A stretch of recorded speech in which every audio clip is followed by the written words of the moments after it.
বগুড়া জেলার অন্তর্গত শাহজাহানপুর থানার অন্তরায় নারিলিয়া হাফিজিয়া এতিমখানা মাদ্রাসা কর্তৃক আয়োজিত বাৎসরিক তাফসিরুল কুরআন মাহফিলের সম্মানিত জনাব সভাপতি দিগার হযরত উলামায়ে কিরাম, মাহফিলে উপবিষ্ট দিনদার ইমানদার মুসলিম ভাইরা, পর্দার অন্তর আড়ালে বসে থাকা আমার সম্মানিতা মা এবং বোনেরা, আলোচনার শুরুতে সর্বপ্রথম মহান মনিবের দরবারে লাখ কোটি শুকর আদায় করছি যে মহান তাবারক তাআলা আমাদেরকে রাত্রির প্রথম ভাগে কোরআনের জন্য কবুল করে নিয়েছেন। সে আল্লাহ পাকের দরবারে লাখ কোটি শুকর আমরা আদায় করছি, সকলেই পড়ছি আলহামদুলিল্লাহ। সেই সাথে লাখ কোটি দরুদ আর সালাম বর্ষিত হোক মানবতার মুক্তির দিশারি, মানবতার মুক্তির সনদ, যাহাকে আল্লাহ রাব্বুল আলামিন তামাম মাখলুকাতের জন্য রহমত স্বরূপ এই পৃথিবীতে মহান মেসেঞ্জার করে, প্রফেট করে, নবী করে, রাসূল করে আল্লাহ পাক এই পৃথিবীতে তার বিশ্ব রাসূলকে পাঠিয়েছিলেন। সে বিশ্ব নেতার প্রতি দরুদ আর সালাম আমরা সকলেই পড়ছি সাল্লাল্লাহু আলাইহি ওয়াসাল্লাম। আমার সম্মানিত ভাইরা, আজকে মাহফিল কিসের মাহফিল? কোরআনের মাহফিল। সবাই বলেন কিসের মাহফিল? কোরআনুল কারীমের মাহফিল। আজ যেখানে মাহফিল অনুষ্ঠিত হচ্ছে, এইখানে আল্লাহ পাকের কোরআনকে কিয়ামত পর্যন্ত জীবিত রাখার কারখানা হচ্ছে। এটা কথা বলেন ঠিক কিনা? এই মাদ্রাসা হচ্ছে কোরআনুল কারীমের ফ্যাক্টরি। মাদ্রাসা হচ্ছে কোরআনুল কারীমকে জীবিত রাখার জন্য, এটা হচ্ছে কারখানা। এই কারখানা যদি না থাকে, আল্লাহর এই কোরআন পৃথিবীর থেকে বিলুপ্ত হয়ে যাবে। কথা বলেন ঠিক কিনা? সেই কোরআনুল কারীমের মাহফিল আজ আল্লাহ পাকের শ্রেষ্ঠ কালাম। পৃথিবীতে আল্লাহ রাব্বুল আলামিন এর মতো শ্রেষ্ঠ কিতাব, শ্রেষ্ঠ কালাম আর কখনো পাঠান নাই। বলেন সুবহানাল্লাহ, ঠিক কিনা? আমার ভাইরা, আল্লাহ রাব্বুল আলামিন এই পৃথিবীতে 104খানা কিতাব পাঠিয়েছেন। তার মধ্যে 4খানা কিতাবকে আল্লাহ রাব্বুল আলামিন সর্বশ্রেষ্ঠ বলে ঘোষণা করেছেন। বলেন ঠিক কিনা? 4টি কিতাবের মধ্যে তাওরাত, জব্বুর এবং ইনজিল, এই 3টা কিতাবের মধ্যে আল্লাহ রাব্বুল আলামিন মানুষের জন্য যা কিছু বর্ণনা করেছেন, আল্লাহ রাব্বুল আলামিন সর্বশ্রেষ্ঠ কিতাব, সর্ববেস্ট কিতাব, সর্বোত্তম কিতাব কোরআনুল কারীমের মধ্যে এই 3টা কিতাবের সার নির্যাস আল্লাহ রাব্বুল আলামিন এই কোরআনুল কারীমের মধ্যে লিখে দিয়েছেন। বলেন সুবহানাল্লাহ, ঠিক কিনা? এটা হচ্ছে শ্রেষ্ঠ কিতাব। এর আগে পৃথিবীতে এরকম অদ্বিতীয় কিতাব আর একটাও আল্লাহ পাক নাজিল করেন নাই। ভবিষ্যতেও আল্লাহ রাব্বুল আলামিন এরকম কিতাব আর পৃথিবীতে নাজিল করবেন না। কথা বলেন ঠিক কিনা? এটা সেই কিতাব যে কিতাবের মধ্যে বিন্দু মাত্রা ভুল নাই, কোনো ত্রুটি নাই, কোনো সন্দেহ নাই। কথা বলেন ঠিক কিনা? পৃথিবীর মানুষ অসংখ্য অগণিত কিতাব প্রত্যেক দিন, প্রত্যেকটি মুহূর্তে মানুষ রচনা করছে। কথা ঠিক না? প্রত্যেকটি দিন মানুষ কিতাব রচনা করছে, কিন্তু কোরআনুল কারীমের মতন কিতাব আজ পর্যন্ত কোনো বৈজ্ঞানিক, কোনো দার্শনিক, কোনো কবি, কোনো সাহিত্যিক লিখতে পারে নাই। কথা বলেন ঠিক কিনা? এটা হচ্ছে শ্রেষ্ঠ কিতাব, সর্বোত্তম কিতাব। প্রত্যেকটি মানুষ তার কিতাব যখন রচনা করে, সে কিতাবটা লেখার সময় সর্বপ্রথম হেডলাইনে, শিরোনামে, ভূমিকার মধ্যে লিখে দেয়, আমি একটা কিতাব লিখতে যাচ্ছি। পাঠকবিন্দুদের কাছে সবিনয় অনুরোধ করছি, যদি এই কিতাবের মধ্যে কোনো ভুল ত্রুটি পেয়ে থাকেন তাহলে আমাদেরকে যদি অবগত করেন, পরবর্তী সংস্করণে আমরা সেটাকে পরিশুদ্ধ করতে বাধ্য থাকিব। কথা বলেন ঠিক কিনা? এরকম কথা বলে কিনা আমার ভাইরা? কিন্তু এই একটাই কিতাব, অনলি ওয়ান আল্লাহ রাব্বুল আলামিন তার কোরআনুল কারীম যখন মানুষের সামনে নাজিল করলেন, উপস্থাপন করলেন, দুনিয়ার বিজ্ঞানিকের মতো, দুনিয়ার দার্শনিকের মতো, দুনিয়ার কবির মতন তিনি ব্যর্থতা স্বীকার করলেন না। তিনি তার প্রশংসা দিয়ে, তার গর্ব দিয়ে, তার মাহাত্ম্য দিয়ে তার কোরআনুল কারীম নাজিল করা শুরু করলেন। বলেন সুবহানাল্লাহ। কথা বলেন ঠিক কিনা? এটা সেই কিতাব। আল্লাহ রাব্বুল আলামিন বলেন, আলহামদুলিল্লাহি রাব্বিল আলামিন। সমস্ত প্রশংসা, যাবতীয় প্রশংসা সেই আল্লাহ রাব্বুল আলামিনের জন্য, যিনি তামাম মাখলুকাত, যিনি সবকিছু সৃষ্টি করেছেন, সবার জন্য যিনি রিজিকদাতা, পালনকর্তা, সেই আল্লাহ রাব্বুল আলামিনের প্রশংসায় তার কোরআনুল কারীম তিনি লেখা শুরু করে দিয়েছেন। কথা বলেন ঠিক কিনা? এটা সেই কিতাব। পৃথিবীর মানুষ তার ব্যর্থতা দিয়ে কিতাব লেখা শুরু করে, আর আল্লাহ পাক তার বরত্ব দিয়ে, তার ক্ষমতা দিয়ে আল্লাহ রাব্বুল আলামিন গর্বের সহিত মানুষের কাছে কোরআনুল কারীম উপস্থাপন করলেন। বলেন সুবহানাল্লাহ। এবার যদি আমরা এই শ্রেষ্ঠ কিতাবের দিকে তাকাই, যে আল্লাহর প্রশংসা দিয়ে কিতাব শুরু হলো, সামনের দিকে অগ্রসর হয়ে আমরা যখন লক্ষ্য করি এই কিতাবের মধ্যে কোনো ভুল ত্রুটি, কোনো সন্দেহ আছে কিনা, এটা যদি আমাদের মাথার মধ্যে, মানুষের সেন্সের মধ্যে হয়তোবা এটা আসতে পারে। আল্লাহ রাব্বুল আলামিন সে সম্পর্কে 1400 বছর পূর্বে আল্লাহ পাক তার কোরআনুল কারীমের মধ্যে সেই সন্দেহ মানুষের জন্য দূর করে দিয়েছেন। কথা বলেন ঠিক কিনা? আল্লাহ রাব্বুল আলামিন বলেন, আলিফ লাম রা, আলিফ লাম মিম, যালিকাল কিতাবু লা রাইবা ফীহি। আলিফ লাম মিম, যালিকাল কিতাবু লা রাইবা ফীহি। এটা হচ্ছে সেই কিতাব, যে কিতাবের মধ্যে ভুল তো দূরের কথা, কোনো সন্দেহ তোমরা খুঁজে পাবে না। বলেন সুবহানাল্লাহ। তাহলে আমার ভাইরা, এই কিতাব সম্পর্কে আমরা জেনে নিলাম, যেটা একমাত্র আল্লাহ রাব্বুল আলামিনের পক্ষ থেকে তিনি মানুষের জন্য নাজিল করেছেন। এই কিতাব একমাত্র আল্লাহ পাকের কাছ থেকে এসেছে। দুনিয়ার কোনো মানুষ এটা কখনো রচনা করতে পারে নাই। কথা বলেন ঠিক কিনা? আল্লাহ রাব্বুল আলামিন বলেন, ওয়ামা কানা হাযাল কুরআনু আইফতারা মিন দুনিল্লাহ। এই কিতাব একমাত্র আল্লাহ রাব্বুল আলামিনের পক্ষ থেকে এসেছে, মানুষের পক্ষ থেকে এটা রচনা হয় নাই। বরঞ্চ এই কিতাবের মধ্যে আল্লাহ রাব্বুল আলামিন এই পৃথিবীতে যত কিতাব নাজিল করেছেন, তাওরাত, জাবুর, ইনজিল, সমস্ত কিতাব, 104খানা কিতাব আল্লাহ পাক নাজিল করেছেন। সমস্ত কিতাবের আল্লাহ রাব্বুল আলামিন সাক্ষী করে তার কোরআনুল কারীম নাজিল করেছেন। বলেন সুবহানাল্লাহ। এটা সেই কিতাব, যে কিতাবের মধ্যে সন্দেহ নাই। কে বলেছেন? আল্লাহ পাক বলেছেন। তাহলে আমার ভাইরা, এই কিতাব পৃথিবীতে চিরকাল কিয়ামত পর্যন্ত আল্লাহর এই পৃথিবীতে কোরআন বেঁচে থাকুক, জীবিত থাকুক, এটা আমরা চাই কি চাই না? কথা বলেন, চাই কি চাই না? কারা কারা চাই? দুই হাত তুলে আল্লাহকে দেখান। আসুক না যত বাধা, যত ঝড় সাইক্লোন, রাসূলের পথে মোরা চলবই। কথা বলেন ঠিক কিনা? এ জীবন বাজি রেখে দিনের নিশান মোরা বাংলার আকাশে উড়াবই। আসুক না যত বাধা, যত ঝড় সাইক্লোন, রাসূলের পথে মোরা চলবই। এ জীবন বাজি রেখে দিনের নিশান মোরা বাংলার আকাশে উড়াবই। মোরা কামানের মুখোমুখি দাঁড়িয়ে, মোরা কামানের মুখোমুখি দাঁড়িয়ে আল্লাহু আকবার বলবো। আসুক না যত বাধা, যত ঝড় সাইক্লোন, রাসূলের পথে মোরা চলবই। কথা বলেন ঠিক কিনা? এ জীবন বাজি রেখে দিনের নিশান মোরা বাংলার আকাশে উড়াবই। এ জীবন বাজি রেখে দিনের নিশান মোরা বাংলার আকাশে উড়াবই।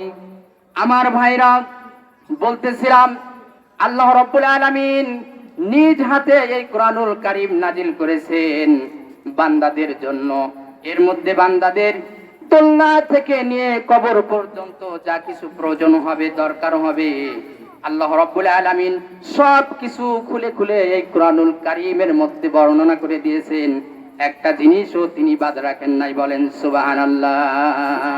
আল্লাহ রাব্বুল আলামিন বলেন, ওয়ামা কানা হাযাল কুরআনু আন ইফতারা মিন দুনিল্লাহ।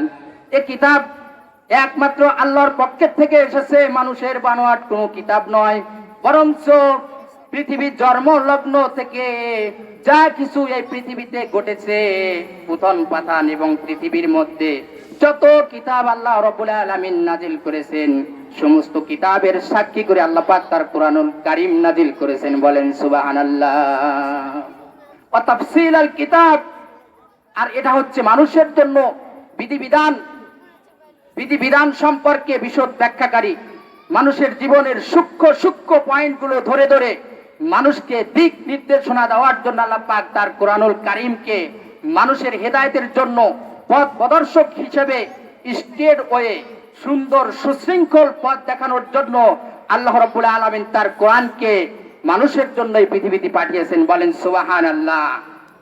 আর এর মধ্যে এক বিন্দু পরিমাণ সন্দেহ নাই যে এটা আল্লাহ রাব্বুল আলামিনের কিতাব নয়। আল্লাহ রাব্বুল আলামিন বলেছেন, লা রাইবা ফীহি মির রাব্বিল আলামিন। বিন্দু মাত্র সন্দেহ নাই যে এটা একমাত্র আল্লাহ রাব্বুল আলামিনের পক্ষ থেকে নাজিল হয়েছে। এর মধ্যে কোনো সন্দেহ তোমরা খুঁজে পাবে না। বলেন সুবহানাল্লাহ। আমার ভাইরা, সেই কিতাব আমাদের সামনে আল্লাহ পাক দিয়েছেন, যে কিতাবের মধ্যে কোনো ভুল নাই। মানুষের যাবতীয় প্রয়োজন আল্লাহ পাক এই কিতাবের মধ্যে মিটিয়ে দিয়েছে। একটা জিনিসকেও আল্লাহ পাক বাদ রাখেন নাই। আমরা এই কোরআনকে শুধু তিলাওয়াত করি, শুধু পড়ার জন্য পড়ি। আসলে কোরআনুল কারীমের মধ্যে আল্লাহ পাক কি লিখেছেন, কেন লিখেছেন, কাদের জন্য লিখেছেন, আমরা এটা বুঝতে চেষ্টা করি না। কথা বলেন ঠিক কিনা? এটাই আমাদের সমস্যা। অথচ কোরআনুল কারীম সর্বপ্রথম মানুষকে বলছে যে আমাকে পড়ো, ঠিক কিনা? কোরআনুল কারীমের সর্বপ্রথম যে আয়াতটা নাজিল হয়েছে, সেই আয়াতেই কোরআন নিজেই মানুষকে বলছে, তোমরা আমাকে জানতে চাও, তোমরা আমাকে বুঝতে চাও, আমি কেন পৃথিবীতে নাজিল হয়েছি, আমাকে পড়ো, আমাকে বোঝো, আমাকে আমল করো, তাহলেই তোমরা বুঝতে পারবে আমি কেন এই পৃথিবীতে আল্লাহ পাক আমাকে নাজিল করেছেন। বলেন সুবহানাল্লাহ। আল্লাহ রাব্বুল আলামিনের কিতাব সর্বপ্রথম মানুষকে বলেছেন আমাকে তিলাওয়াত করো, আমাকে পড়ো। ইকরা বিসমি রাব্বিকাল্লাযী খলাক, পড়ো সেই প্রভুর নামে যে আল্লাহ রাব্বুল আলামিন তোমাকে সৃষ্টি করেছেন। বলেন সুবহানাল্লাহ। তাহলে কোরআনের প্রথম মিশন কি? কোরআন পড়তে বলেছেন আমাদেরকে। কথা বলেন ঠিক কিনা? সর্বপ্রথম কোরআন আমাদেরকে বলেছে আমাকে পড়ো, অথচ আমরা সেই কোরআন পড়ি না, বুঝি না, জানি না, যার কারণে আমাদের এই দুরবস্থা। কথা ঠিক কিনা? যদি কোরআন জানতাম, বুঝতাম, আমরা এটাকে শুধু একটা সাধারণ কিতাব হিসেবে গ্রহণ করে নিয়েছি। আসলে এটা কোনো সাধারণ কিতাব নয়। এটা মানুষের যাবতীয় প্রয়োজন মেটানোর জন্য আল্লাহ পাক মানুষের জন্য এই কোরআনুল কারীম সৃষ্টি করেছেন, নাজিল করেছেন। বলেন সুবহানাল্লাহ। এর মধ্যে কোনো সন্দেহ নাই। মানুষের আজ সর্বদিক দিয়ে মানুষ সমস্যার মধ্যে রয়েছে। মানুষ খেয়ে পড়ে অশান্তির মধ্যে বিরাজ করতেছে। মানুষ খেয়ে শান্তি পাচ্ছে না, পড়ে শান্তি পাচ্ছে না, সমাজে শান্তি পাচ্ছে না, মানুষ রাষ্ট্রের মধ্যে শান্তি পাচ্ছে না। কথা বলেন ঠিক কিনা? এর কারণ হলো মানুষ নিজেরা নিজেদের ব্যক্তিগতভাবে চলছে, মানুষ মানুষের গোলামি করছে। মানুষ মানুষের গোলামি থেকে বাঁচার জন্য আল্লাহ রাব্বুল আলামিন তার কোরআন নাজিল করলেন। অথচ মানুষ সেই কোরআনকে বাদ দিয়ে যখন মানুষকে তাদের নেতা বানিয়ে নিয়েছেন, মানুষকে যখন ক্ষমতাশীল বানিয়ে নিয়েছেন, তখন মানুষের উপরে একের পর এক আল্লাহ রাব্বুল আলামিন বালা চাপিয়ে দিয়েছেন। কথা বলেন ঠিক কিনা? আমার ভাইরা, মানুষের গোলামিত্ব ছেড়ে, মানুষের দাসত্ব ছেড়ে আমরা যদি কোরআনকে পড়তাম, বুঝতাম আর যদি জানতাম, তাহলে কোরআনুল কারীম বলতেছেন, বান্দারে তোমার এক বিন্দু পরিমাণ তোমার জীবনের কোনো সমস্যা থাকবে না। বলেন সুবহানাল্লাহ। কথা কার? আল্লাহর। জোরে বলেন কথা কার? আল্লাহ রাব্বুল আলামিনের কথা।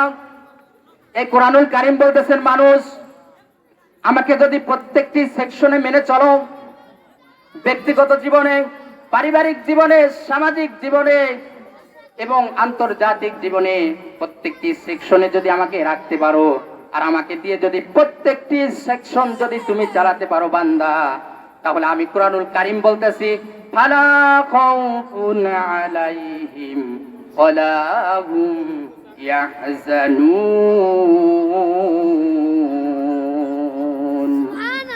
কোরআনুল কারীম বলতেছেন, ফালা খাউফুন আলাইহিম ওয়ালা হুম ইয়াহজানুন, তোমাদের কোনো চিন্তা থাকবে না, তোমাদের কোনো ভাবনা থাকবে না, তোমাদের কোনো ভয় থাকবে না, যদি তোমরা আমাকে প্রত্যেকটি জায়গায় মেনে চলো, আমাকে দিয়ে যদি নিজের পরিবার চালাও, সমাজ চালাও, দেশ চালাও, রাষ্ট্র চালাও, তাম পৃথিবী যদি তোমরা আমাকে, আমি এই কোরআনকে দিয়ে যদি তোমরা চালাও, তাহলে তোমাদের ফালা খাউফুন আলাইহিম, কোনো ভয় থাকবে না, ওয়ালা হুম ইয়াহজানুন, আর তোমাদের জীবনে কোনো চিন্তাও থাকবে না। বলেন সুবহানাল্লাহ।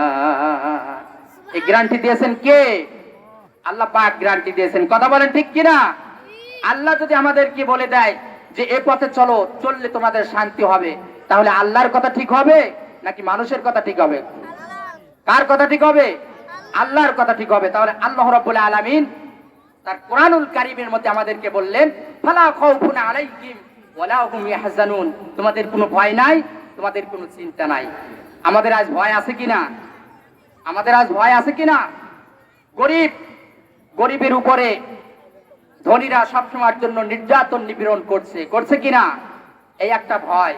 তারপরে সম্পদশালীরা বিভিন্ন রকমের মানুষদেরকে টর্চারিং করে, তাদের উপরে রুরাল স্কিমের সবসময়ের জন্য চালায় কিনা, তার কারণ তারা ক্ষমতার বড়াই করে, ক্ষমতার জোরে গরিবের উপরে সবসময় নির্যাতন নিপীড়ন চালায়। কথা বলেন ঠিক কিনা?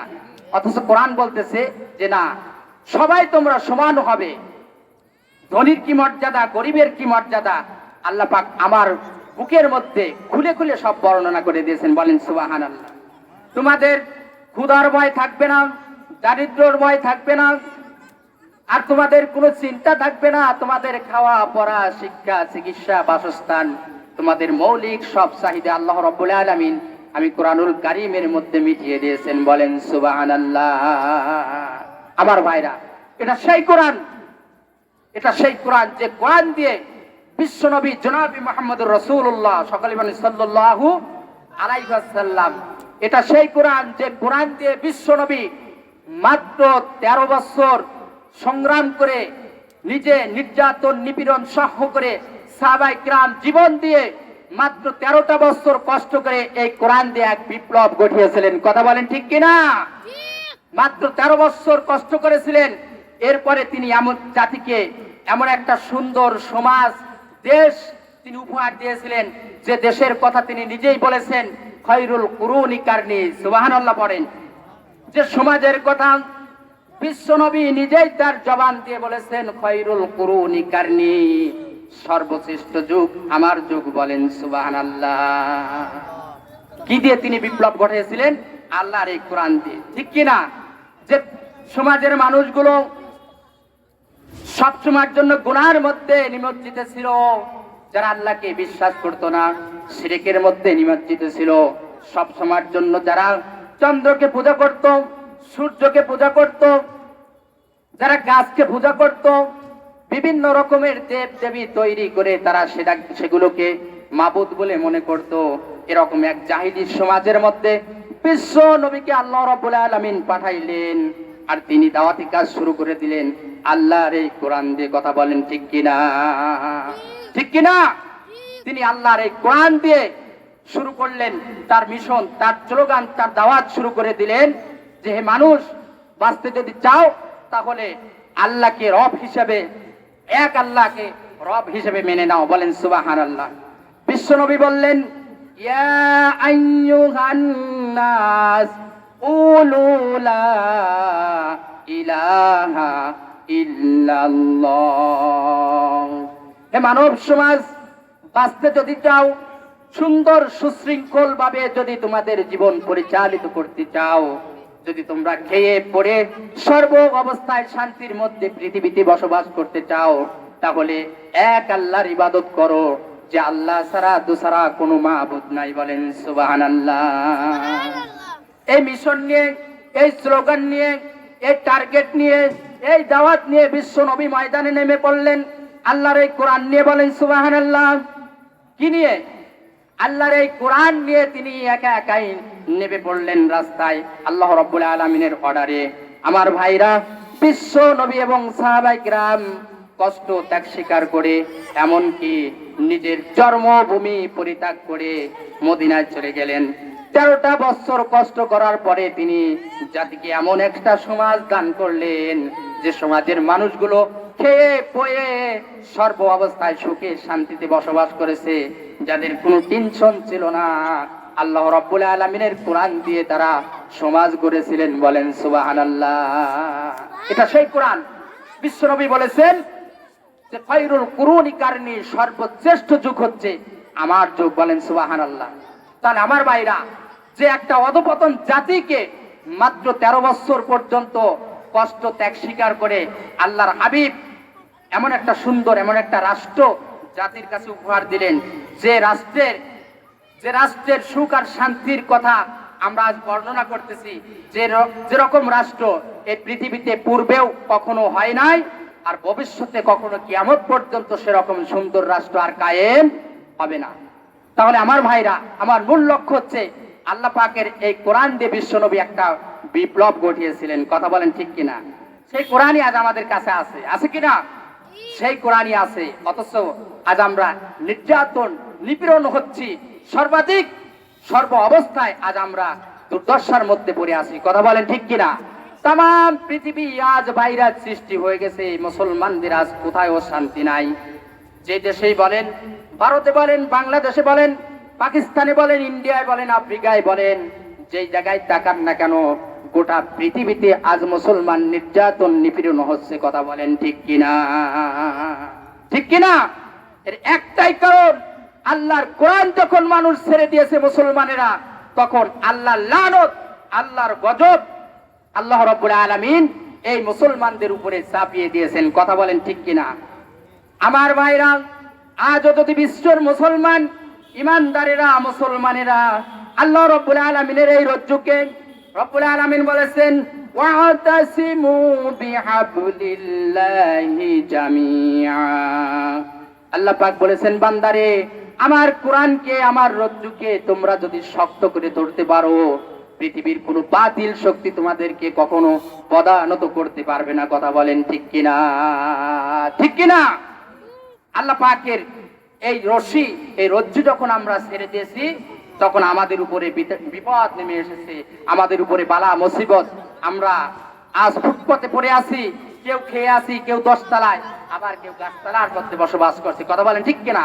এই যে বৈষম্য সৃষ্টি হয়েছে ধনী গরিবের মধ্যে, এর কারণ হচ্ছে আল্লাহর বিধানকে আমরা যখন লঙ্ঘন করছি, তখন আমাদের উপরে এরকম বালা মুসিবত একের পর এক চলে আসছে। এর একটাই কারণ, ইসলামকে আমরা ছেড়ে দিয়েছি, আল্লাহর কোরআনকে ছেড়ে দিয়েছি, যার কারণে আমাদের উপরে একের পর এক আল্লাহ পাক বালা চাপিয়েছেন। কথা বলেন ঠিক কিনা? আজও যদি আমরা এই কোরআনকে শক্ত করে ধরতে পারি, এর আমল করতে পারি, পড়তে পারি, বুঝতে পারি, তাহলে আল্লাহ পাক আমাদের উপরে আবার শান্তি দান করবেন। কথা কার? আল্লাহর কথা। যে তিনি ওয়াদা করেছেন যে তোমরা যদি আমার কোরআনকে, আমার কিতাবকে শক্ত করে ধরে ফলো করে যদি তোমাদের জীবনের গাইডলাইন হিসেবে যদি তোমরা গ্রহণ করতে পারো, তাহলে তোমাদের কোনো খেয়ে পড়ে কোনো জায়গায় তোমাদের সমস্যা হবে না। কথা বলেন ঠিক কিনা? আল্লাহ রাব্বুল আলামিন বলতেছেন, বান্দারে, যদি তোমরা শান্তি পেতে চাও, যদি তোমরা স্বস্তি পেতে চাও, তাহলে তোমরা কি করো? ফালিয়াবুদু রাব্ব হাযাল বাইত, ওই ঘরের মালিকের ইবাদত করো, তাহলে তিনি তোমাদেরকে আল্লাযী আত'আমাহুম মিন জু'ইন ওয়া আমানাহুম মিন খাউফ। আল্লাহ রাব্বুল আলামিন বলেন, বান্দা, যদি খেয়ে পড়ে জীবনের প্রত্যেকটি সেকশনে যদি আরামে আয়াসে ইহকালের শান্তি আর পরকালে মুক্তি যদি তোমরা পেতে চাও, তাহলে ফালিয়াবুদু রাব্ব হাযাল বাইত, আমি আল্লাহ রাব্বুল আলামিনের ওই ঘরের মালিকের ইবাদত করো যিনি তোমাদেরকে এবং ওই কাবা ঘরকে সৃষ্টি করেছেন। ওই ঘরের মালিকের ইবাদত তোমরা করো, বলেন সুবহানাল্লাহ। তাহলেই তোমরা শান্তি পাবে, তাহলেই তোমরা মুক্তি পাবে। তোমাদেরকে আমি কি করব, ক্ষুধার সময় তোমাদেরকে পেট পুরে খেতে দেব, আর ভয়ের সময় তোমাদেরকে নিরাপত্তা দান করব, বলেন সুবহানাল্লাহ। এই ঘোষণা কার? আল্লাহ পাকের ঘোষণা। এই জন্য আমার ভাইরা, আমার বন্ধুরা, আসুন আমরা আল্লাহ পাকের কোরআনকে নিজেদের জীবনের গাইডলাইন হিসাবে গ্রহণ করে নিয়ে প্রত্যেকটি সেকশনে আমরা যারা কোরআন পড়তে জানি না, সর্বপ্রথম কোরআনকে পড়ার জন্য চেষ্টা করি, ঠিক কিনা? সমস্যা তো আমাদের এখান থেকে সৃষ্টি হয়েছে। আমরা বাংলাদেশের মানুষ বলে থাকি শতকরা 95% মানুষ আমরা বলি মুসলমান, কথা বলেন ঠিক কিনা? অথচ যদি জিজ্ঞাসা করা যায় এই বাংলাদেশের মধ্যে আমরা তো মুসলমান 90 থেকে 95% মুসলমান, কয়জন মানুষ আমরা কোরআনুল কারীম পড়তে পারি? কথা বলেন, লোক কম হবে না বেশি হবে? কম হবে, ঠিক কি? অনেক কম হবে। এই যে বাবাজি বলছে অনেক কম হবে, এটাই সমস্যা। আমরা নামে মুসলমান, সিরাতে সুরতে মুসলমান হিসেবে আমরা দাবি করে আসছি, আসলে আমাদের ভিতরে মুসলমানের কোনো মুসলমানিত্ব নাই, কথা বলেন ঠিক কিনা? এটাই আমাদের সমস্যা। আল্লাহর এই কোরআন আল্লাহ পাক আমাদেরকে কেন পাঠালেন, কি জন্য পাঠালেন আমরা বুঝি না, যার কারণে আমাদের এই সমস্যা সৃষ্টি হয়েছে। আমার ভাইরা, আসুন আমরা সকলে সেই আল্লাহর কোরআনকে সর্বপ্রথম যারা পড়া জানি না, পড়ার জন্য চিন্তা ফিকির করি। যারা আমরা পড়া জানি তারা বিশেষ করে শুধু তিলাওয়াত না করে আমরা কোরআনুল কারীমকে বোঝার চেষ্টা করি, ঠিক কিনা? আমাদের সমস্যা এখান থেকেই সৃষ্টি হয়েছে। শুধু আমরা তিলাওয়াত করি, বলি আলিফ লাম মিম যালিকাল কিতাবু লা রাইবা ফি, তাহলে এর অর্থ কি এটা আমরা বুঝি না, ঠিক কিনা? যদি বুঝতাম তখন আমরা অবশ্যই মজা পেতাম। প্রত্যেকটি শব্দের অর্থ যখন আমরা বুঝতাম তখন আমরা অবশ্যই মজা পেতাম। তখন আমরা বুঝতাম আহারে কোরআনুল কারীমের মধ্যে আল্লাহ পাক কি বলেছেন, কোরআন আমাকে কি দিক নির্দেশনা দিচ্ছে, তখন আমরা বুঝতাম। এটাই হচ্ছে আমাদের সমস্যা, ঠিক কিনা? আল্লাহ পাক আমাদের সকলকে যেন তার শ্রেষ্ঠ কালাম কোরআনুল কারীম আমাদের জীবনের গাইডলাইন হিসেবে আল্লাহ পাক কবুল আর মঞ্জুর করে নিয়ে আল্লাহ পাক যেন এই কোরআনকে আমাদের সংবিধান করে যে সৃষ্টি করেছেন সেই কোরআনের অনুকরণ করার মতো তৌফিক যেন আল্লাহ পাক আমাদের সকলকে দান করেন। আমরা সকলেই বলি আমিন। আল্লাহ পাক আমাদের সকলকে যেন, বক্তা এবং শ্রোতা, আমি বললাম আপনারা শুনলেন, আপনারা সকলকে যেন আল্লাহ পাক বক্তা এবং শ্রোতা